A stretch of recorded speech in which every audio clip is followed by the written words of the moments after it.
Hi everybody, I'm so excited to bring you a very different and special video today. We're going to be talking to one of my past clients, Jaime Hutchison, and she's going to tell you about her journey of buying a condo about 3.5 years ago as a single mom and using that condo as kind of the savings account as her investment to get her to the next phase of life. And she's going to tell you the story of how she bought that first place, put together a plan of how to maximize the dollar amount there in order to get over to where she really wanted to be, which was the west side of Carson City. So we're going to talk with Jaime in her new home, and she's going to tell you her story, and I'm so excited to bring you this video. Come join us. So we're here with Jaime Hutchison, one of my wonderful clients and friends, and I have a couple questions I'm going to ask her about the process that she used in order to formulate a plan, execute a plan, and get to the home that she really wanted to be in. So, hi Jaime. Hi, Garrett. So, yeah, tell us about how you came up with a plan that you wanted to execute. Well, I knew I didn't want to waste money on rent. I was in between housing and living with my parents after my divorce, and really wanted a place to call my own. So I did a lot of research on available programs and grants available. I used the down payment assistance program, the mortgage credit certificate.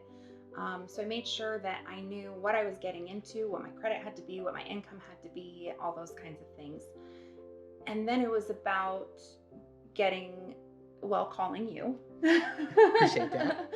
And then getting approved for that loan and finding something within that price range that I fell in love with. Perfect. And I did. Yep. So we got her into a condo that met her needs at the time. It was in the price point and budget point that she wanted to be in. And once we got into there, you put together another plan. I wanted to make sure that I could have a house, a stepping off point, something to build equity. In fact, I remember I called you and I said, do condos and townhouses, do they gain equity? And you said, oh yes, because I wasn't really finding the single family home in my price range. And so I went that route, and it turned out to be the perfect route for me. I was able to fix it up and remodel both bathrooms. The grant money was really the kicker for me. So you knew when you walked through the front door that this is where you wanted to call This home. is it. Yep. Immediately. And that's what I love about real estate is I don't really have to ever sell anything to anybody. The house and property sells itself to people.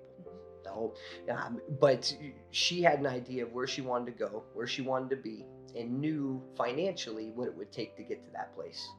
Now, in the meantime, the market doing what the market was doing, which was going up rapidly, certainly helped that case to be able to get the money she needed for the next step sooner rather than later. So that was helpful. And what were your big stressors about selling your current place and trying to buy simultaneously? It was definitely just things you can't control and the unknown.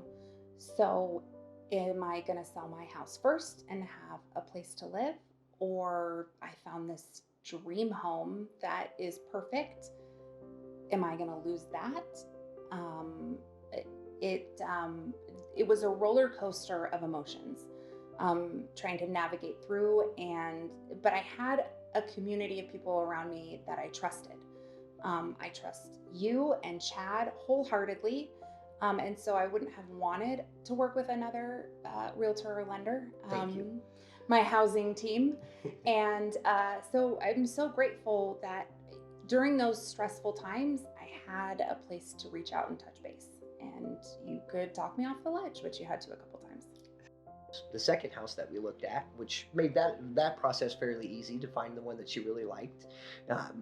And the biggest thing I will say is we had a seller on the house that she was buying that was really patient and worked with us and gave us a little extra time when we needed a little extra time. And that was a big benefit. I think part of that boils down to a lot of communication between agents and making sure that we're all on the same page, we're staying updated. So that helps a lot. So once you were through the whole process, what'd you find at the end? It was not as bad as when I was in the middle of it. There were definitely some moments of disappointment. But as I'm in here and establishing this as my home, I am so blessed.